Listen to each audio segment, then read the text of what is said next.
Hello, this week I'm here to talk about a conman, arguably the most balls out, smoothest conman in history.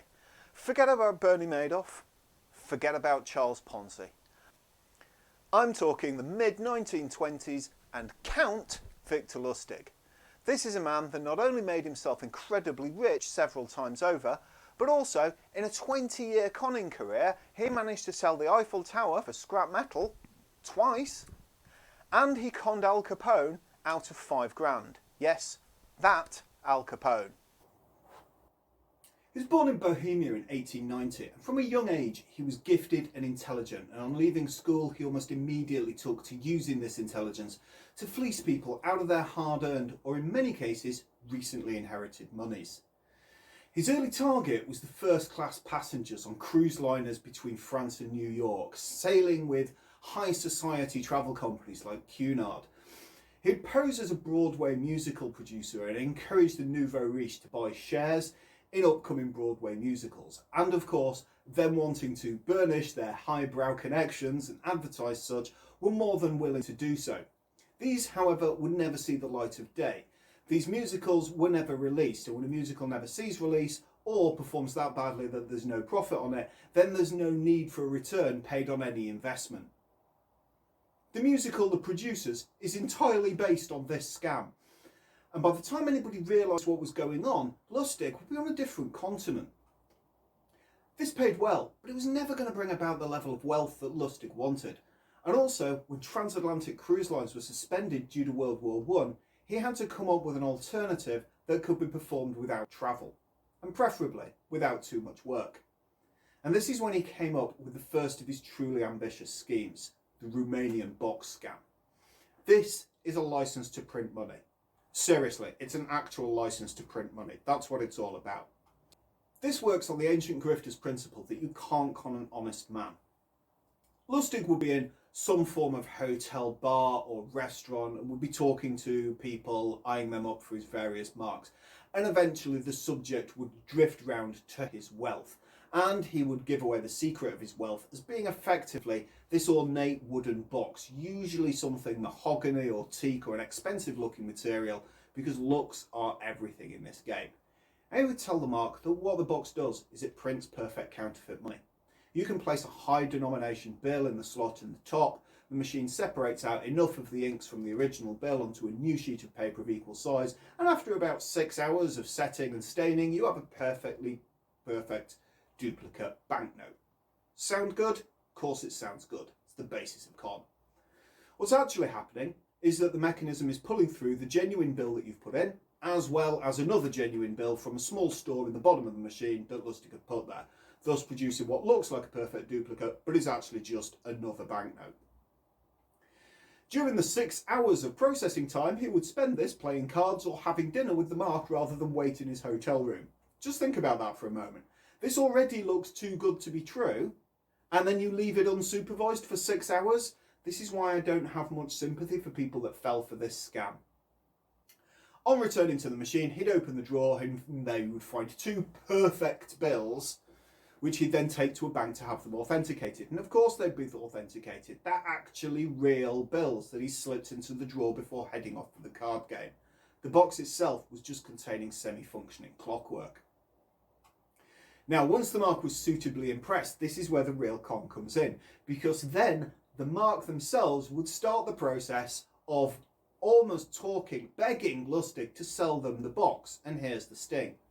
Because he'd take about $10,000 in payment, citing that the box is very rare, but he would be able to make another one if he had that amount of money. He'd stuff the box with about £500 worth of genuine money, and he would then be away 10 grand richer.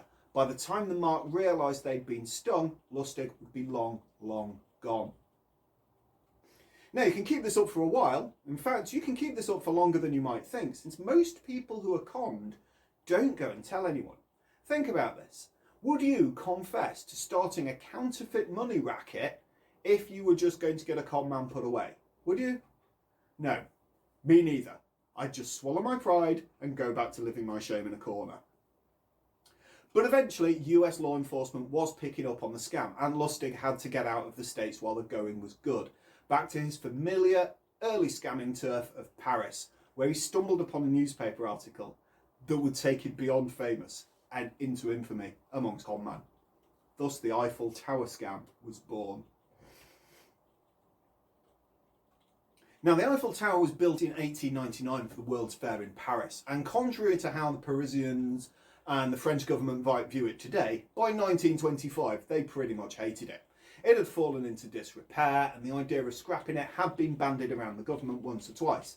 And having picked up on this from a newspaper, Lustig saw his next opportunity. Posing as the Deputy Director, Ministry of Posts and Telegraphs, he gathered together Paris's leading scrap metal dealers for a confidential meeting about the tower.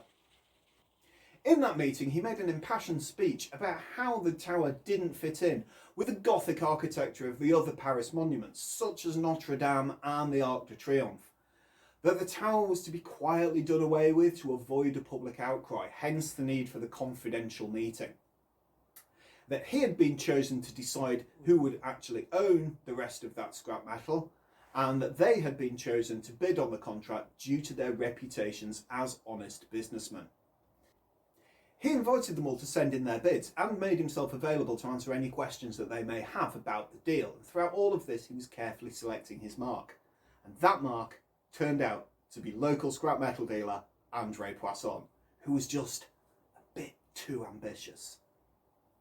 He invited Poisson to a private meeting where Lustig convinced him that for a suitable deposit, and let's be fair here, he's talking bribe, would secure him the deal. Once Lustig had secured the 70,000 francs that the deal actually required, he hightailed it to Austria and the lap of luxury. In this, he counted on Poisson being too ashamed to actually contact the authorities. And he was right. Unfortunately, the next mark he chose for the scam was not so ashamed of himself, and Lustig had to flee again. Not before he'd got the money for the second time and scarpered back to America. Remember, I did say he sold it twice. Now you'd think, following the consequences of the second Eiffel Tower scam, he'd be a bit more careful in choosing his marks. But no. While scamming his way through Chicago, he dropped a sting on none other than ruthless mob boss Al Capone. This is a risky move at the best of times, but especially risky when Capone knows you're a con artist. But this, beautifully, was the very key to the plan.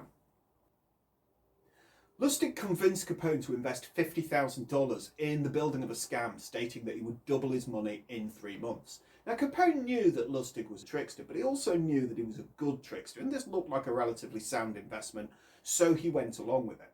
After all, who's going to con Capone? Well, in reality, there was no scam. Lustig merely put Capone's $50,000 into a safe deposit box and returned it to him 3 months later, saying that the deal had fallen through. But he felt that it was very important that Capone get his money back. As a result, Capone gave him $5,000 as a reward for his honesty. Yeah, just think about that for a moment. That is a gangster giving an honesty reward for a scam that was about a fake scam. Work that out. Now, Lustig's downfall came when he moved over from con artistry to actual money counterfeiting, which he did a lot of in the 1930s. Too much, to be honest. Broadly, if he'd have stuck at what he was actually good at, I think he'd have carried on for a long and successful career. Fake bills at the time became known as Lustig money. There were that many of them. And this ended up attracting the attention of Treasury agents because, as well as it being a federal offence, there was that much of it was actually going to affect the US economy. So the clock for Lustig was ticking. But the true downfall that came is a harsh lesson to all of us. If Lustig had one great weakness, it was the ladies. And when his girlfriend found out that he was cheating on her with his business partner's girlfriend, well, hell hath no fury like a woman scorned. And she made an anonymous phone call to the US authorities and spilled the beans on the whole operation. Lustig was arrested. Now, initially he thought that they'd got no evidence actually tying him to it, but he did have a key on him. That key opened a locker, and that locker contained $51,000 in counterfeit bills, as well as the printing plates used to make them. He pleaded guilty, was sentenced to 15 years detained on Alcatraz Island. He actually died in prison in 1947.